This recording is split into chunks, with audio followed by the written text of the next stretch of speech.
Follow these steps to fix WhatsApp stuck on restoring media. Let's get started.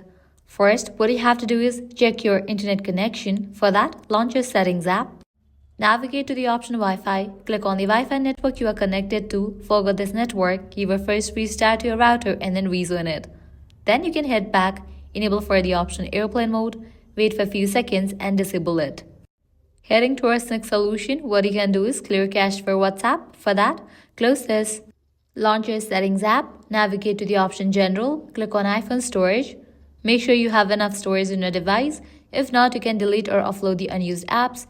Then open the app WhatsApp. Click on Offload app. Then click on Reinstall app.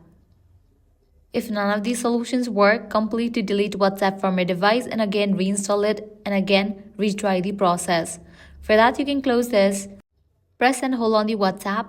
Click on the option Remove app. Click on Delete app. Click on Delete. Then launch your App Store. Search for the app WhatsApp. After app appears, click on Download and download this app and again restart the process. So this is how you can fix WhatsApp stuck on restoring media. If this guide helped you out, don't forget to like, share and subscribe to our channel. Thanks for watching.